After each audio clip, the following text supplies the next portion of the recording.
Well, hello and welcome to another week's analysis behind the news. I realize that with tomorrow's presidential election, anything I say today in this video will be quickly swept away as the news cycle will focus entirely on the election results. So let's make this a good one. So let's start with this.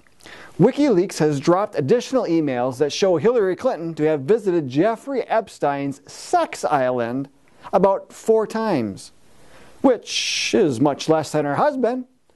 Plus, reports have surfaced regarding the emails on Anthony Weiner's laptop that there is enough evidence to put Hillary away for life.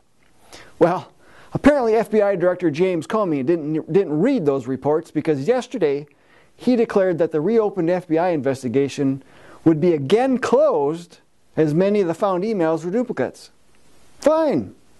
Then let's release those emails. After all, Clinton's emails are a matter of public record, aren't they? And if these were classified, then she would be in trouble for them, wouldn't she? So let's just release those emails and find out. Listen, just the fact that she deleted emails after receiving a subpoena demonstrates an illegal action, and one that is supposed to have consequences. Except, of course, when you're Clinton. Did you not know, or did you know that this is not the first time that Comey has worked with the Clintons? According to Jerome Corsi of WorldNet Daily, FBI Director James Comey has a long history of involvement in Department of Justice actions that arguably ended up favorable to the Clintons. He writes, in 2004, Comey, then serving as a Deputy Attorney General in the Justice Department, apparently limited the scope of the criminal investigation of Sandy Berger, which left out former Clinton administration officials who may have coordinated with Berger in his removal and destruction of classified records from the National Archives. The documents were relevant to accusations that the Clinton administration was negligent in the build-up to the 9/11 terrorist attack. According to Time magazine, Comey's first brush with them, Clintons, came when Bill Clinton was president. Looking to get back into government after a stint in private practice, Comey signed on as a deputy special counsel to the Senate Whitewater Committee. In 1996, after months of work, Comey came to some damning conclusions. Hillary Clinton was personally involved in mishandling documents and had ordered others to block investigators as they pursued their case. Now, this is Time magazine. Worse, her behavior fit into a pattern of concealment. She and her husband had tried to hide their roles in 2 other matters under investigation by law enforcement.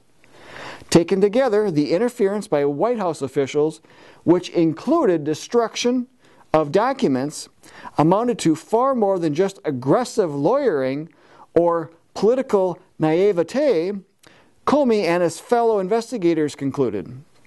It constituted a highly improper pattern of deliberate misconduct. So, of course, we know the outcome of this. They were both sent to jail for a very long time, right? Wrong. No charges ever came of it.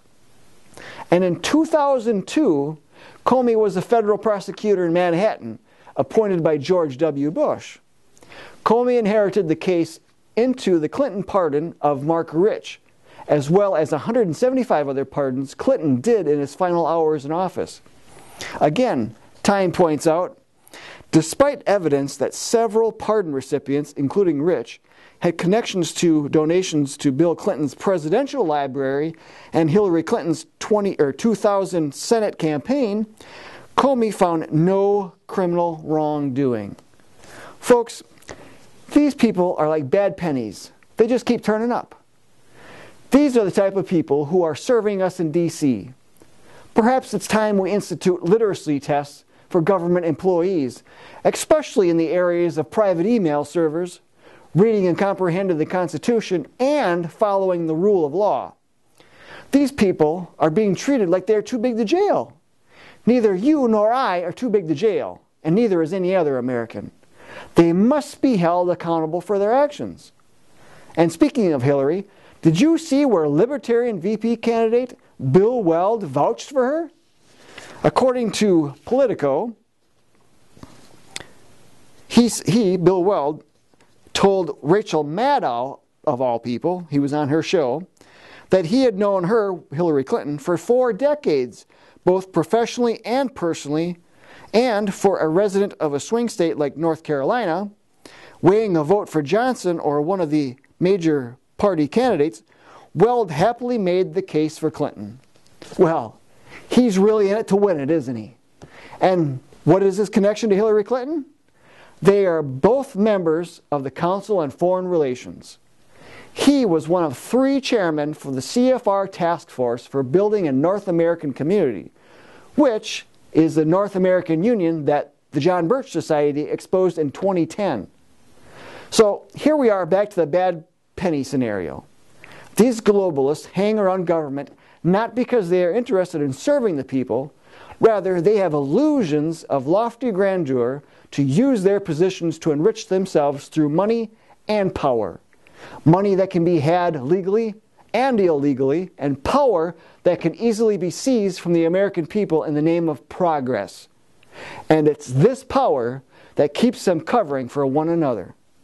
Will anything change if Trump gets in? The media certainly seems to think so. In any regard, be sure to vote, as there are plenty of other races that may be more important to your local area than just who is president. It's likely that we will see you midweek to discuss the outcome of this election and what it might mean for liberty.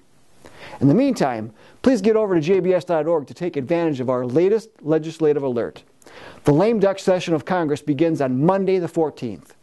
Be sure to let Congress know to vote no on anything related to the Trans-Pacific Partnership. And if you like what we do, then please be sure to share this video with your family and friends. Until next week, we'll see you then.